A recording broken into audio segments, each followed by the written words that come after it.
bands. Pose with the pose with the put the pose pose with the bands. Pose with the pose with the put the pose pose with the bands. Bands.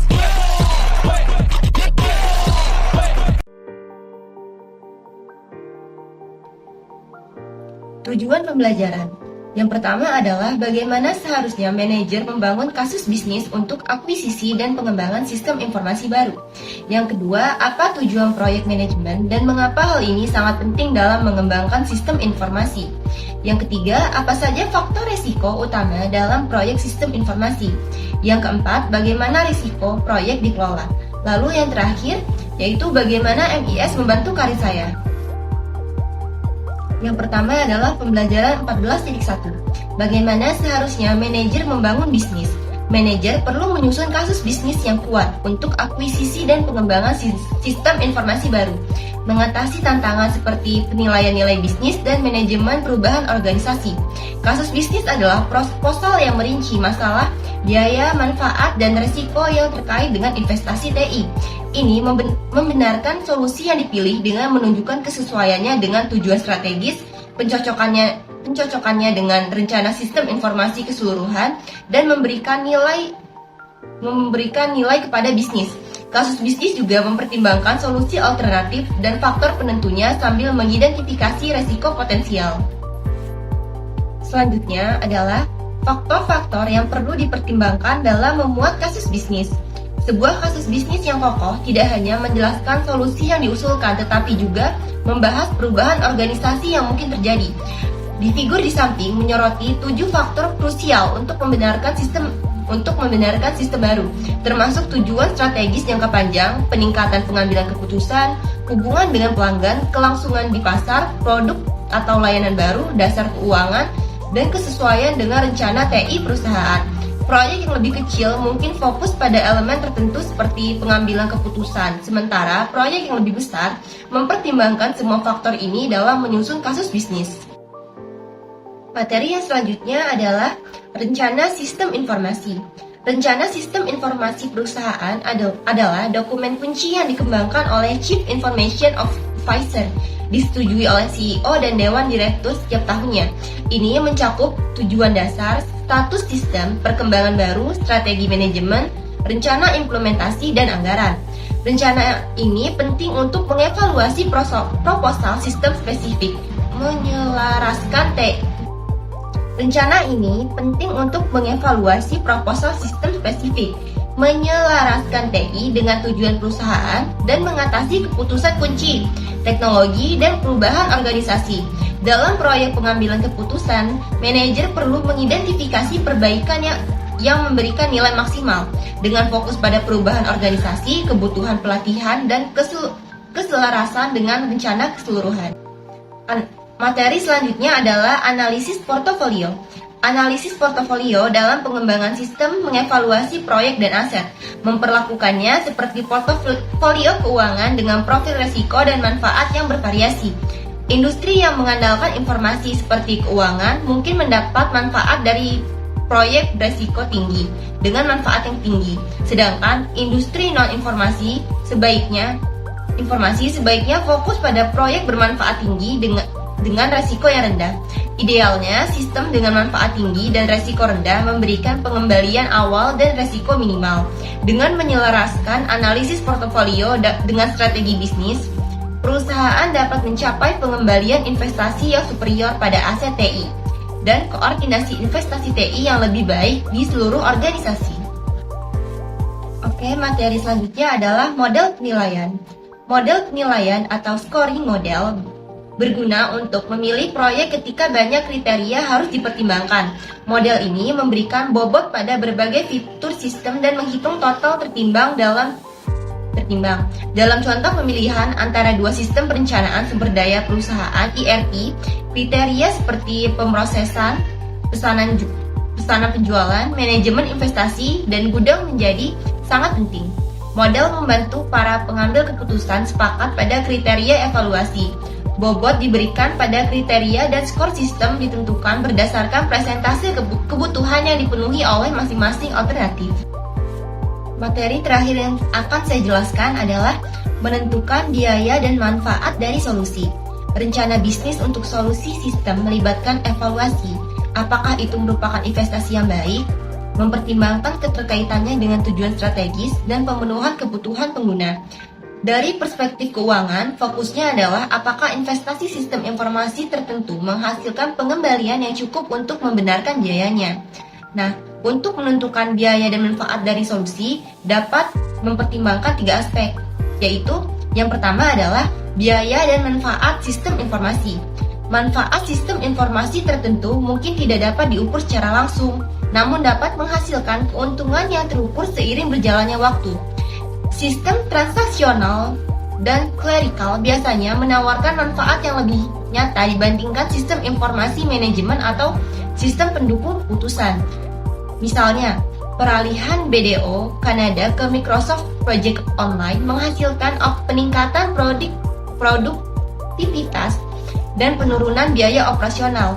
Manfaat tidak berwujud mencakup pengambilan keputusan yang lebih baik dan informasi yang lebih tepat waktu. Meskipun analisis total biaya kepemilikan TCO mengidentifikasi berbagai pengeluaran TI, analisis ini mungkin tidak mencakup semua aspek seperti faktor lunak dan juga strategis. Lalu selanjutnya adalah penganggaran modal untuk sistem informasi.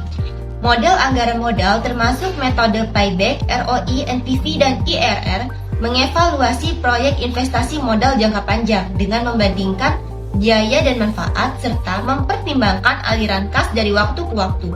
Untuk proyek sistem informasi, biaya awal melibatkan perangkat keras, perangkat lunak, tenaga kerja, diikuti oleh tahun-tahun berikutnya dengan aliran kas seimbang dari peningkatan penjualan atau pengurangan biaya produksi. Model ini membantu membuat keputusan investasi berdasarkan nilai keuangan. Lalu yang terakhir adalah keterbatasan model keuangan.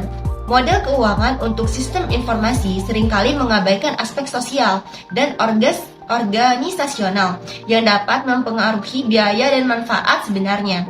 Keputusan investasi seringkali tidak memperhitungkan biaya dari gangguan organisasional, pelatihan pengguna, dan dampak kurva pembelajaran dan waktu pengawasan manajerial. Manfaat yang bersifat abstrak serta keputusan yang lebih tepat waktu dan peningkatan pembelajaran karyawan juga sering diabaikan dalam analisis keuangan tradisional. Selanjutnya, 14.2.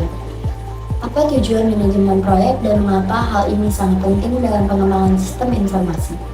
Proyek sistem informasi memerlukan lebih banyak waktu dan uang untuk dilaksanakan daripada yang diperkirakan semula, atau sistem yang telah selesai tidak berfungsi dengan baik.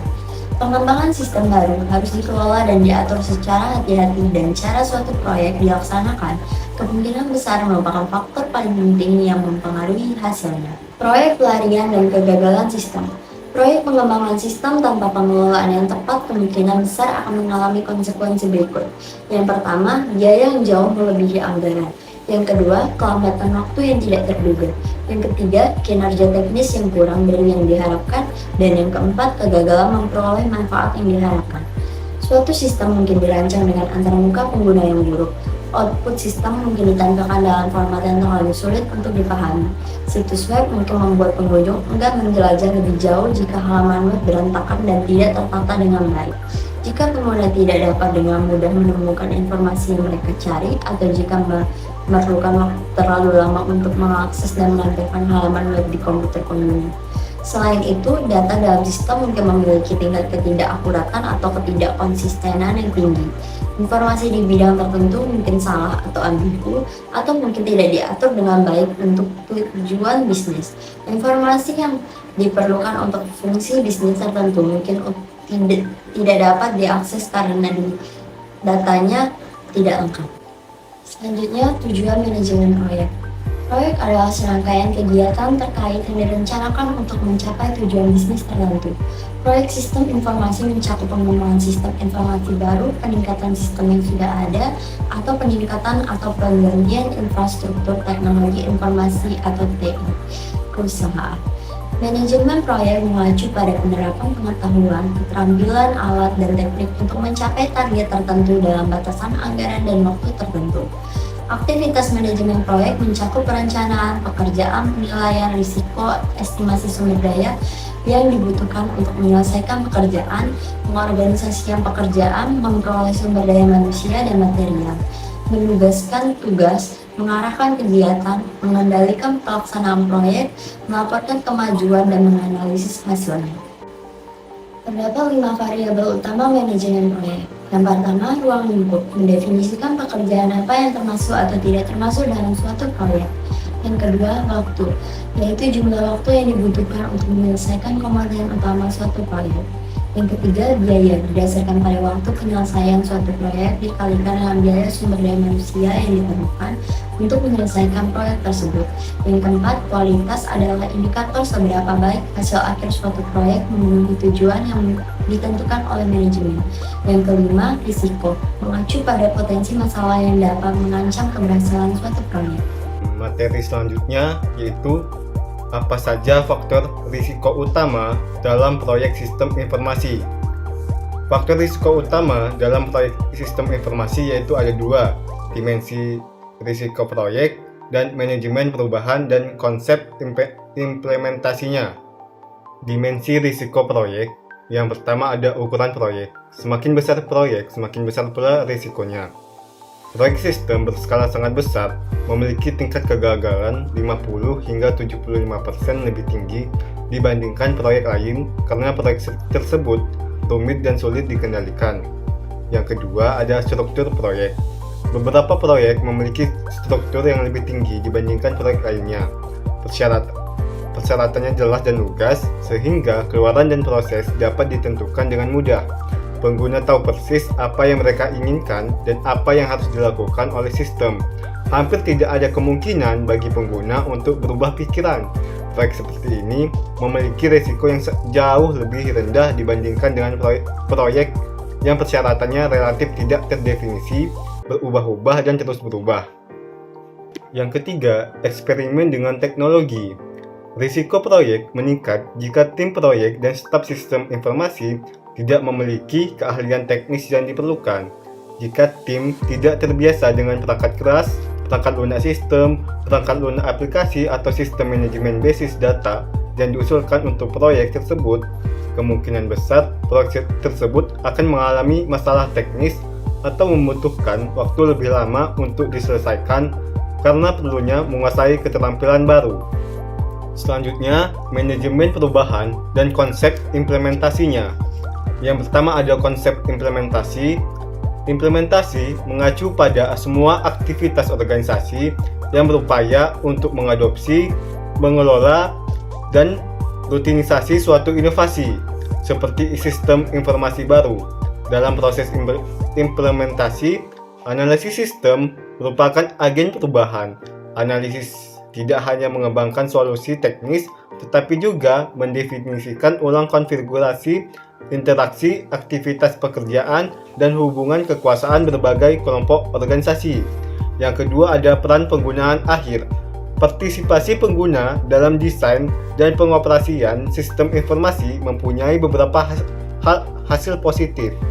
Yang pertama, jika pengguna sangat terlibat dalam perancangan sistem, mereka memiliki lebih banyak peluang untuk membentuk sistem sesuai dengan prioritas dan kebutuhan bisnis mereka, serta lebih banyak peluang untuk mengontrol hasilnya.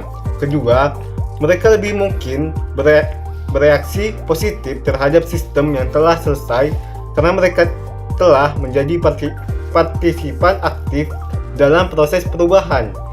Menggabungkan pengetahuan dan keahlian pengguna akan menghasilkan solusi yang lebih baik. Yang ketiga, dukungan dan komitmen manajemen. Jika suatu proyek sistem informasi mendapatkan dukungan dan komitmen manajemen di berbagai tingkatan, kemungkinan besar proyek tersebut akan dianggap positif oleh pengguna dan staf layanan informasi teknis.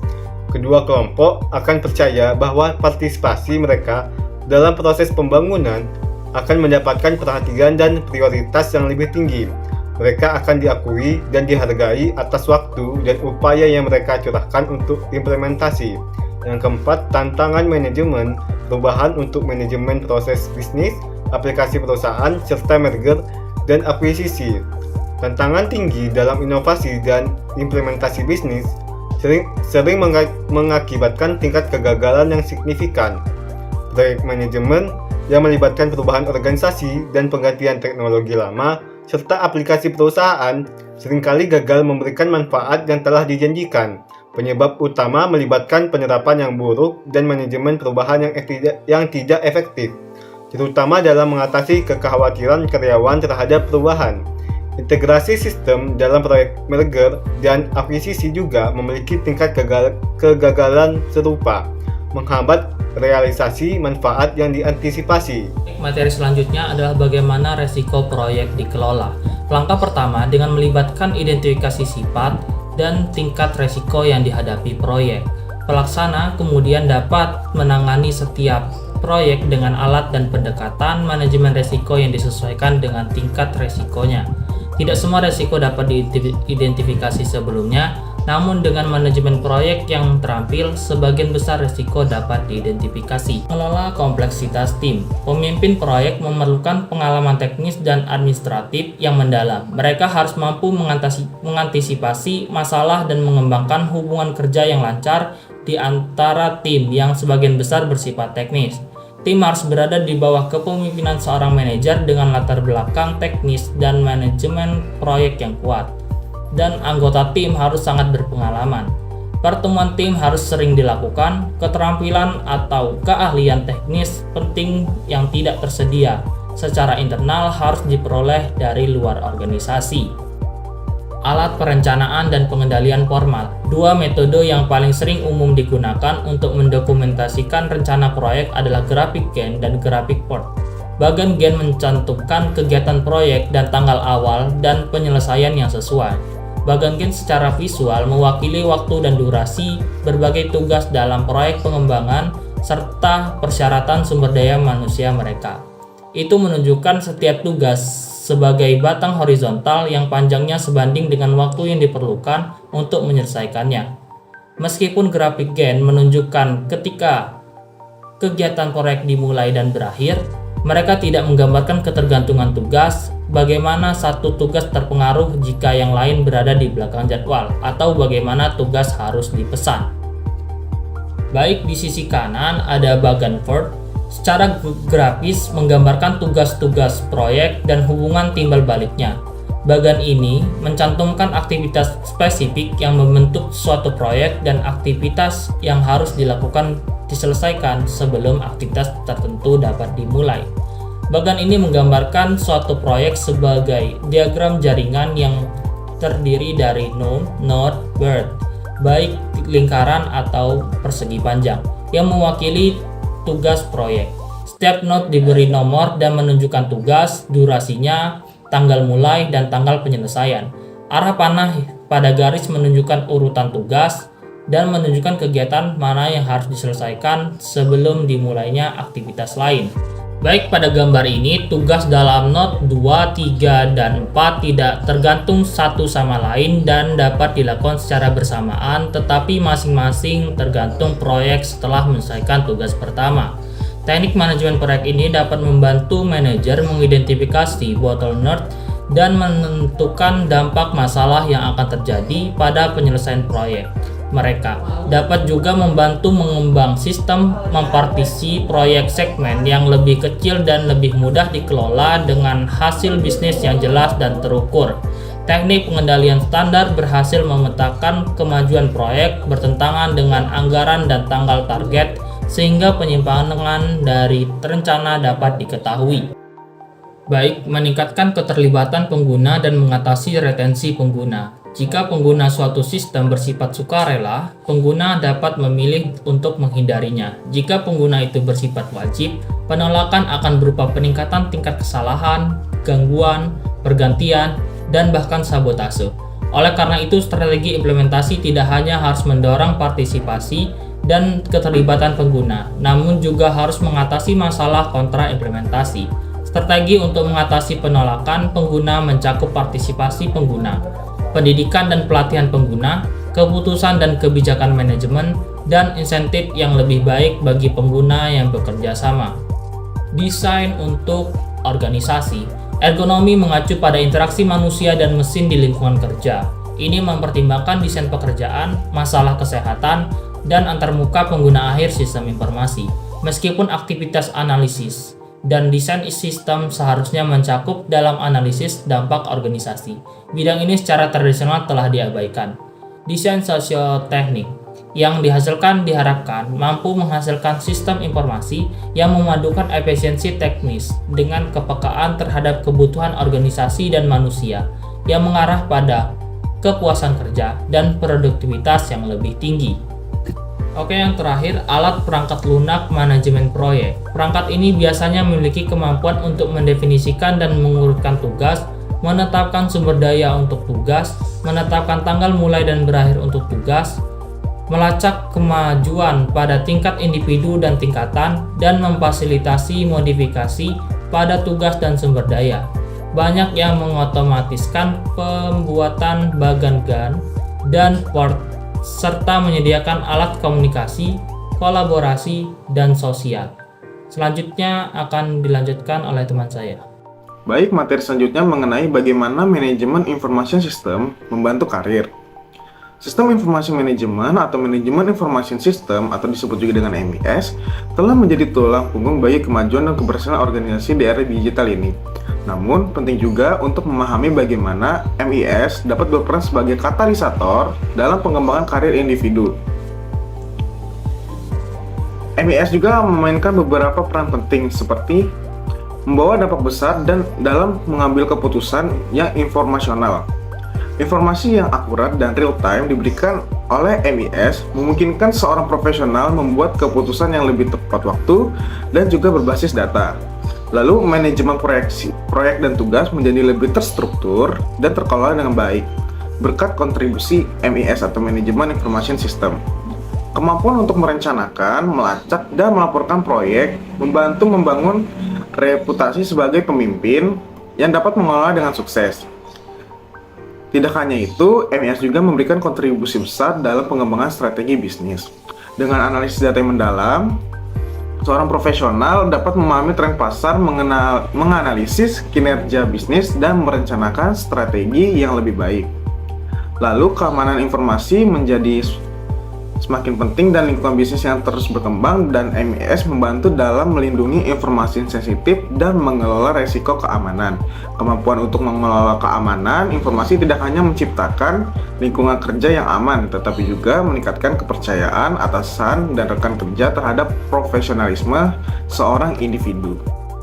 Baik, di sini juga saya akan menjelaskan study case internasional mengenai sistem modernisasi kompensasi pengangguran di Pennsylvania yang belum selesai. Menilai pentingnya proyek modernisasi sistem kompensasi pengangguran di negara bagian Pennsylvania. Pentingnya proyek modernisasi sistem kompensasi pengangguran di negara Pennsylvania, yang pertama itu ada efisiensi operasional. Modernisasi sistem kompensasi pengangguran dapat meningkatkan efisiensi operasional dengan menggantikan proses manual dengan solusi otomatis. Lalu ada penyelenggaraan pembayaran, pemantauan klaim, dan manajemen data menjadi lebih cepat dan efisien. Lalu ada peningkatan layanan kepada penerima manfaat. Sistem yang lebih modern dapat meningkatkan pengalaman penerima manfaat dan dengan memberikan akses yang cepat dan mudah. Lalu ada proses klaim yang lebih efisien dapat membantu mengurangi tekanan pada individu yang bergantung pada kompensasi pengangguran. Lalu ada keakuratan dan kepatuhan. Modernisasi dapat meningkatkan akurasi, perhitungan dan pemantauan iklim, mengurangi risiko kesalahan manusia. Lalu sistem yang diperbarui juga dapat membantu memastikan kepatuhan terhadap peraturan dan kebijakan terbaru. Lalu ada penyederhanaan proses administratif. Proses administratif yang disederhanakan dapat mengurangi biaya dan waktu yang diperlukan untuk mengelola sistem. Lalu ini juga memberikan manfaat jangka panjang dalam hal efisien anggaran dan administrasi. Lalu ada peningkatan respon terhadap perubahan. Dengan kemampuan adaptasi yang lebih baik, sistem yang diperbarui dapat lebih responsif terhadap perubahan regulasi atau kondisi pasar yang mempengaruhi program pengangguran. Lalu, mengapa modernisasi kompensasi pengangguran merupakan proyek yang beresiko di Pennsylvania? Yang pertama itu ada keterbatasan anggaran. Proyek modernisasi seringkali memerlukan investasi finansial yang substansial keterbatasan anggaran dapat menjadi hambatan signifikan, terutama jika proyek tersebut tidak dapat memberikan hasil yang cepat. Lalu ada tantangan teknologi. Implementasi sistem baru seringkali melibatkan tantangan teknologi, seperti integrasi dengan sistem yang sudah ada, atau kebutuhan untuk memastikan keamanan dan privasi data yang ditingkatkan. Lalu ada perlawanan terhadap perubahan. Penerima manfaat dan pihak terkait mungkin menunjukkan resistensi terhadap perubahan, terutama jika tidak ada komunikasi yang efektif atau pelibatan mereka dalam proses perubahan. Lalu ada resiko keamanan data. Proyek modernisasi sistem data dapat meningkatkan risiko keamanan data, terutama jika langkah-langkah yang diperlukan tidak diambil untuk melindungi informasi sensitif. Lalu ada waktu implementasi yang lama.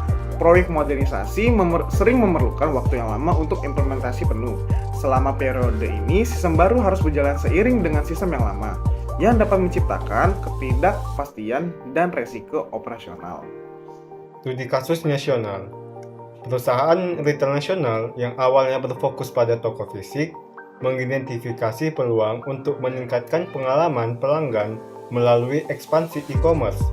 Tujuan utamanya adalah memperluas pangsa pasar, meningkatkan penjualan online, dan menciptakan keterlibatan pelanggan yang lebih mendalam. Tantangan utamanya yaitu yang pertama, keterbatasan pangsa pasar, yaitu terbatasnya akses pelanggan di wilayah tertentu. Yang kedua, kemampuan penjualan online. Infrastruktur e-commerce yang terbatas dan kurangnya pengalaman digital. Yang ketiga, ada ketidakmampuan pelacakan pelanggan, yaitu kesulitan dalam memahami perilaku pembeli pelanggan secara menyeluruh. Solusi yang diusulkan, implementasi platform e-commerce yang terintegrasi untuk meningkatkan aksesibilitas, meningkatkan pengalaman pelanggan, dan menyediakan data analisis yang mendalam. Langkah-langkah proyek yang pertama, analisis pasar, yaitu evaluasi potensi pasar dan identifikasi target demografis. Yang kedua, pemulihan platform e-commerce, memilih dan mengkonfigurasi platform e-commerce yang sesuai dengan kebutuhan perusahaan. Yang ketiga, pengembangan situs web, desain dan pengembangan situs web e-commerce yang responsif dan mudah digunakan. Yang keempat, integrasi dengan sistem internal. Integrasi platform e-commerce dengan sistem internal perusahaan untuk manajemen inventory dan pelacakan pesanan. Yang kelima, strategi pemasaran digital. Pelaksanaan kampanye pemasaran digital untuk meningkatkan kesadaran dan menarik pelanggan.